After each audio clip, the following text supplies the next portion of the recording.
Welcome to our 2022 Pioneer BH322. Starting right in the back bumper here, if you just kind of reach in, pull that cap out of there, inside of the back bumper you're going to find your sewer hose. Take note of those two ears and the adapter here to help you hooking it up to your sewer system. The hose itself, once fully extended, is about 20 feet long. Just keeping it stored in the bumper back here to help keep any sort of stench out of the unit, keep things that bit fresher, and that cap just presses into place. Right up the corner from there, you're going to find your cable and satellite inlet. It's just a coax cable, plug into there, fires up at your TV location. Right around the corner, you get your city water inlet. So just your water hose is going to plug into there, turn on the water, that'll pressurize the water lines throughout the unit. A step forward from that, and we get your power inlet. So as you pop it open, you're going to find a little metal tab in the bottom corner. It's going to line up with this tab there. You press those in together, give it a little 1/8 turn just to lock it into place, and then you get the threaded collar in the back there to really lock it down. Following the cord back, you're going to find a standard 50 amp end there. Most campsites will have, some campsites will have that, some will, some won't. So we do provide you with this adapter here so that you can plug in and then take that down to a 30. Most campsites do have that, so you can just plug straight on in and you're good to go. Do keep in mind that when running the adapter here, you've taken your 50 amp service down to a 30, so you've lost 20 amps of power. You don't have a second air conditioner, which is kind of the main thing in the unit, but you do have the option to go to that down the road.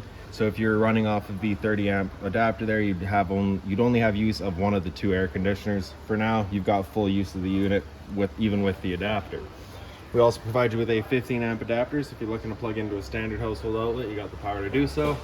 This entrance right here just kind of leads into the back bunk room. We're not going to be going in there today. Couple of steps forward, as labeled right here, we get gray tank number 2. So right underneath here you get your sewer cap. We're going to kind of press on that. You can pull it out of there. You see it's got the same ears on it that your sewer hose had, so attach that the same way. You're just pressing it in, giving it that turn until it clicks in, and that's that. Valve's just on the side right here. So that gray tank number 2 is going to be filled from your kitchen sink. It's typically going to be probably your cleanest water. Up front here at your other sewer hose connection, so same sort of cap there. On the left here is going to be, I believe, your gray tank. On the right is going to be your black tank. So black tank's going to be filled from your toilet. It's of course going to be your dirtiest water, so you'll be dumping that first. Once that's done, you'll then come to the gray tank. Gray tank is going to be filled from your bathroom sink as well as your showers. Typically cleaner water. You want to dump that last to help, again, keep that hose as clean as possible. Couple of steps forward and we get the storage compartments here. So as you pop that open, you get a little finger on the side there, it just holds it open for you. Inside of here you'll find your water hose. Inside of the water hose is that park adapter, so your 30 amp cord into there, 15 to standard outlet. Does see straight through to the other side. Around front of the unit we got this little black box right here, so that's your battery box. Your battery's housed right inside of there, so as long as you're plugged in through that short cord in the back or your 7-pin your tow vehicle, that battery is charging for you. These two knobs there, if you loosen off and push them back, you get access to your propane tanks. So you can just access the valves there. For the video, I'll pull this right off, and then we can show you that changeover in the back. So it should currently be red. It's going to be green, of course. All right, so that green is just letting us know we've got propane in the system. Just letting you know you're good to go. If it were to go red while you've got a tank open, it's just letting you know that tank's now empty. You'd close that tank off, flip this changeover over to the other tank, run off of that one while you get the other one filled. In front you get your power tongue jack. So on the right there you just get a little light switch, and then up is up, down is down. In the back there, that rubber plug, if you just pull that out of there, you do get access to a manual override. So if your battery were to die, or if the tongue jack were to die on you as well, you can just still run it up and down. Other end of your storage compartments here, the same sort of finger holds it open. So this little S hook right there, that's going to be kind of that is the manual override for running your tongue jack up and down. This guy right here is going to be for all of your stabilizer jacks. So basically on the other end of them you have a little rod. This guy will just attach onto that and you can run them up and down. And then again, just another little manual override for them.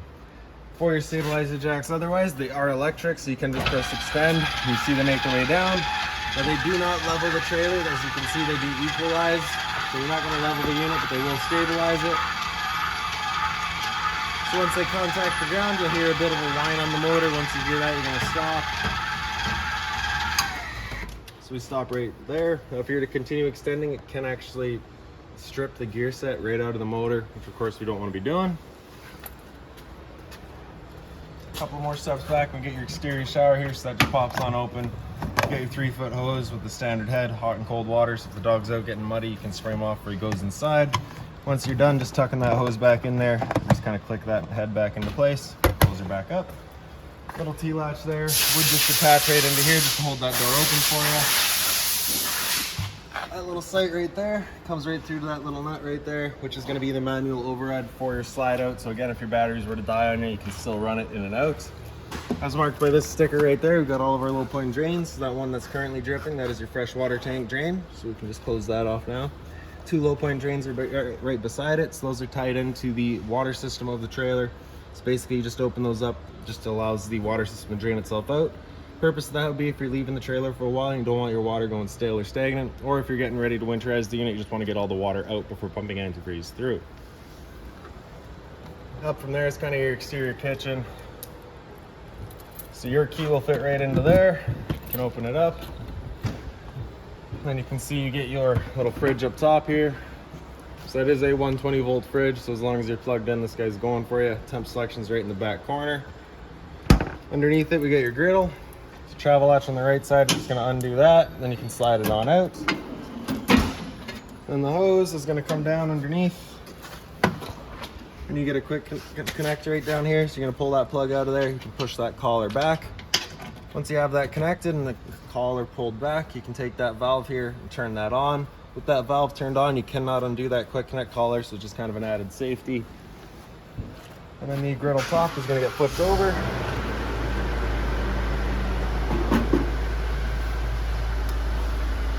And then you're gonna press the knob in and just kind of rapidly turning it past light until it clears all the air out of the propane lines, and then you can see it fires right up. Once you're done, just pressing in, turning it up to off, cooling it off, of course, and then grabbing it and just flipping it back over.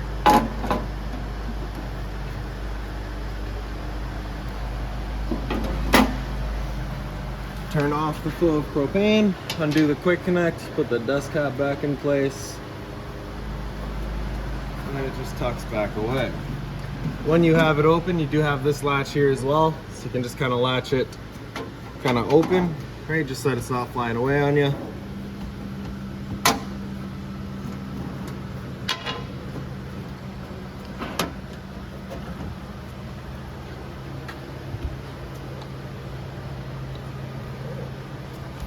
Freshwater inlet right here, so that cap just pops out of there. Your water hose is sticking to there, turns on the water, and that fills up the freshwater tank. Down underneath it is a black tank flush valve, so you may notice over time after having gone and dumped your black tanks, your monitor panel is still reading 1/3 or 2/3, whatever it may be. Typically it's just some debris inside of the tank hanging between the probes causing that misread, so what you'll do is just take your water hose and plug it into there, open up your black valve and turn on the water, and that'll just flush out that tank, getting rid of any sort of debris that could be causing your issue. Side that's your hot water tank, so you're just gonna take that keyway, pop it on open. Control for turning it on with electricity is inside of the unit, as well as the switch for turning it on with propane. Once we get inside and turn it on with propane, I will go over a reset procedure. The button that I'll refer to is just right here.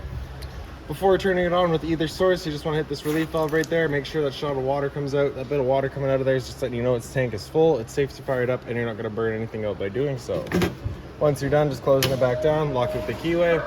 Straight up from there, you'll find a stove vent. So of course, propane stove is putting on fumes whenever you're using it. So just to make sure this flap here is opened up so that your fan inside can evacuate said fumes.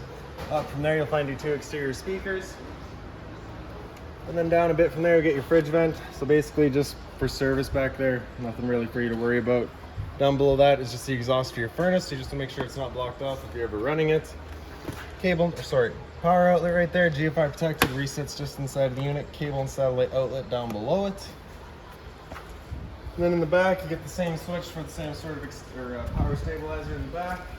And then right in the back of the unit, you can see you get your tailgate storage, your spare tire, and straight up from there, you'll see your pre-wired for a rear view or observation camera. So I'll make our way inside of the unit. Your assist handle just up 90 degrees and it falls into place, and you can open up your door. Like I showed earlier, you got that little T-latch in the back there, just holds it open. And then for your steps, you're just going to grab that blue handle, slide it in towards the middle, and pull them on out. This little tab here, if you press that in, you can collapse the leg, which I do kind of need to do just because we're a little bit tight for space here. Then once you got it set, you just extend it out. And I'll make our way inside. And first things first is right on the left there, we get your fire extinguisher. That's standard, pull the pin, point, and shoot. Kind of over to the side from there, get your side room switch. So you're just gonna press and hold out and that slide will make its way out. Once that slide's fully extended, you're just gonna hear some clicks from the motors letting us know they've reached their stall. Once you hear those, we'll stop.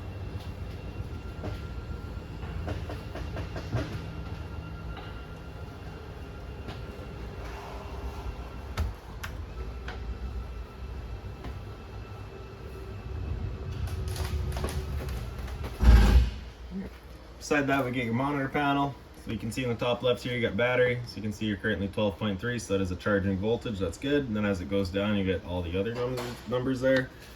Fresh water tank right beside it, so as you fill that up, you go to a third, 2/3 and full. Same idea for your black, your gray one, and your gray two. Like I said, outside, your gray one's gonna be your bathroom, your gray two is gonna be your kitchen. G5 protected outlet beside it. Reset is in the bathroom, I believe. Up from there, got a couple of light switches. The one on the left there is going to do your interior lights. The one on the right does your awning light outside.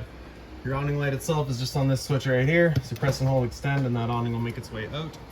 Once that awning's fully extended, we're going to see a little black flap come down as well as the black and metal tube. Once you see that, you're going to want to stop. If you're to continue extending, it can actually wind itself up backwards, in which case your fabric will be underneath the tube, allowing it to then hold water, accelerating the growth of mold and mildew.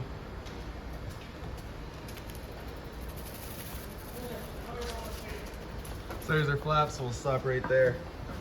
Now if it were to start raining, it's of course going to hold some water anyways. So what you can do is grab either arm, front or rear. You're just going to pull down on it. And you can see that changes the pitch of the awning out at the head, allowing water to then run off. And I feel like that angle better because it does give you more shade. You can do the same thing with the arm up front. Before you bring it back in though, you just want to make sure these guys are back out straight and fully extended, just so you're not running the risk of bending them. Then we're going to press and hold the tracks. Awning will make its way back in. Again, you're just watching to make sure that your fabric is over top the tube. And another thing to keep in mind with your awning is it does catch a lot of wind, so once you get up to about 15-20 kilometers an hour wind, you want to bring it back in. Again, just so you're not running the risk of bending your arms.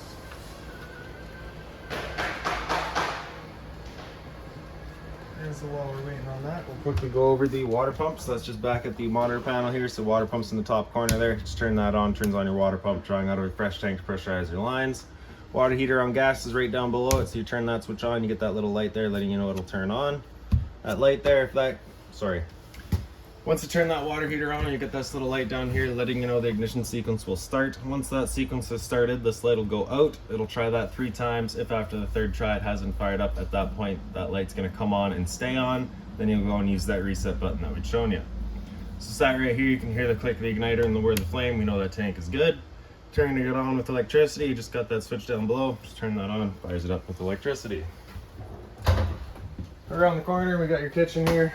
It's a little light up above, it's just on its own center switch. Hot and cold water at the sink with the mobile head. A bunch of storage up top. Inside of here, you'll find your binder. So that binder's got all of your owner's manuals in it. Any keys, any remotes, anything like that for the unit, you'll find right in there. That power outlet right there is for the microwave. Microwave's straight beside. It's pretty standard, just like home. Not much I'm going to teach you there. Down below that is your range vent. So you get a light here as well as your fan. This is that fan that you want turned on with that flap outside opened up to evacuate our fumes. Bifold cover for the stove just flips on back. I'm going to take the knob, press it over in and over to the light. Hit the igniter, and she fires right up. Now I will just mention that the first time you get out to your campsite, it may take a minute to fire up all your propane appliances just because it's got to clear air to the propane lines. That is perfectly normal. I recommend starting with the stove first just because that'll clear the air out the quickest. Your oven's just on the right side of it there, so you're going to press that in, turn it over to pilot and press and hold. And actually I think we have to manually light this one. We've got to grab a lighter. And then right in the back there, again, just as soon as it clears the air out of the propane line, you can see that pilot light gets going. Once you get it going, you just hold the knob in for another couple of seconds, then you can release and the flame will hold itself. Turn up to your desired temperature and she fires right up. Once you're done, turn it back down just to pilot. It'll hold just the pilot light for you, but if you're traveling or leaving the unit for a while, you just want to make sure it's right off. And down below there to the left, we've got your LP detector. Propane's heavier than air. It'll sit on the floor. That guy detects and starts going off just like a smoke detector would. All the storage space here, as well as below your sink there. Just be mindful of your drains and your water lines. The fridge. So all your controls are right in the top here. So you can see on the left there, that's your power button. So with it at flush, that's it turned on. With it over flush, that's it turned off. Button on the right here with it at flush, that's it running in auto. Auto is first looking for AC power. If AC power is taken away, it'll automatically flip over to gas. If you're out boondocking and you want it running solely on gas, you're just gonna have that button come out. It'll fire up just on gas. So that's of course your freezer up top. And your fridge down below. Temp selection's right in the back corner there. Return air for your furnace down below. So if you're ever running a furnace, just kind of want to make sure it's not blocked off. Pantry here. And then up on the wall we get your thermostat. So you can press that bottom bar to wake it up. Hit it again, it'll come into fan low. So fan low is just going to move some air around. There's no cooling involved in that. It is just moving air with the low fan. Same idea with high fan. Of course, same thing, just again, high fan. After fan high, it'll come into cool high. So at this point, the high fan is going to stay on all the time and the air compressor will cut in and out as needed just to give you the cooling. Cool low, again, low fan all the time. Compressor in and out as needed for cooling. Cool low auto is where it becomes an on-demand system. So at this point, the compressor and the fan will cut in and out as needed to give you your cooling. Adjust your temperature just with the arrows at any point.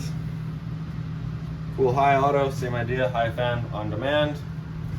With the air conditioner going, you basically have two different options. You can have these two louvers here open, in which case we're just dumping all of our air into the living room here. Or you can close them off, start moving the air throughout with all of your ceiling ducts. After cool high auto, if you hit that bar again, it'll come down into heat. It'll turn off the air conditioner and turn on our furnace. Furnace will be moving its air through all of your floor registers. First couple of times you run that furnace, you may get a bit of a smell throughout your trailer. That is just the new furnace smell, and it will go away. After heat, hit that bar again, it comes down to off, and then just cycles back around. Into the back bunk room, light switch is right up on the wall. You also have the little lights on the walls that have their own switches. Before flipping these bunks up, you're going to start with the back one. Just push that straight up and out of the way. And you get your travel latch in the back corner there. So the reason you got to bring this one up first is because you have this ledge that kind of supports that one. So once you have it up, then you can bring this guy up with it.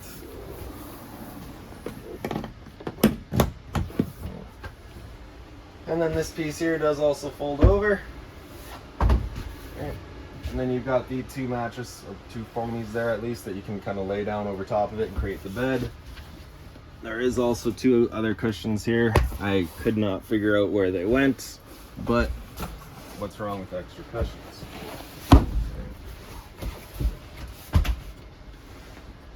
So another little light in the back corner here. Then you also just have the storage space kind of down below it. Bit of a closet space here. Down below that is your converter. So you're just going to press the top and center and she pops on open. You get all of your breakers across the top there. Whenever a breaker breaks, it's going to sit in the middle. So just turn it off and then back on to reset it. On the right side, you got all of your fuses. Whenever a fuse pops, you're going to get a little red LED right beside it, letting you know exactly which one went. And then right beside me here is just that rear entrance that you saw right at the start of the video. And then above our heads, you get a roof vent. So just turning that knob to open it up. Back corner, you get a switch to turn on the fan. And then for bringing these bunks back down, which they do need to be for travel, you're going to start with the one on the left here. And the back one will come down.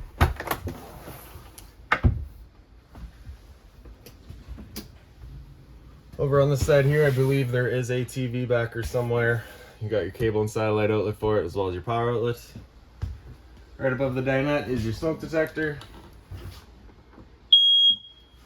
Directly above the dinette is a little light. Those two windows there, as signified by the red handles, are emergency exits. So you just open them wide, bring the screens with them, and hop on out. For the dinette, if you just kind of take the table and wiggle it up, you can get it up out of the legs. The dinette will then sit kind of on the three ledges that you have there. You'll take the two back cushions to fill in the dinette, create a bed. The couch here does fold down. You also have a little light up above that. Just take the base, kind of flip it around. Simple as that. And as you can see, that middle one does also fold down for the cup holders. Your entertainment area here, so you have your TV backer, cable and satellite outlet, power outlet for it, HDMI, which is hooked into the stereo there. Stereo is pretty straightforward. You get your power button there. Power button, or once it is turned on, if you just hit it again, it's just mute. Press and hold to turn it off. Bluetooth down below it, AM, FM down below that. You cycle that, and you can get through all your bands. Auxiliary would just be right front and center. If you press the volume button there, you can kind of get through all your settings. And you get your seeks there. Zone 1 is the outside set of speakers. Zone 2 is your inside set. Fireplace down below that. It's a power button on the right there. Center right, you have that back flame color. In the middle is your bottom illumination. On the left is kind of your heat, so you have off, low, and high. And then on the far left there, you have your timer of 30 minutes up to 9 hours. Power button, turn it back off. And then into the hallway, light's just on its own switch. Bathroom has its switches over on the left here. So one on the left is your fan, the one on the right is your lights. So for your fan, you get the same sort of roof vent as in the back. It just opens up and it's on that switch for the fan. Toilet flips on open, you get your flusher on the right side here. Back corner, you get your medicine cabinets. GFI protected outlet down below it, so test on the bottom, reset on top. So if you ever have outlets that don't work, first thing you should check. Hot and cold water, bit of storage down below. Careful of our drains and our water lines. In the shower, you get your travel strap there. You're just going to undo that, and you can slide her on open. You get the standard head and hose, hot and cold water. Straightforward.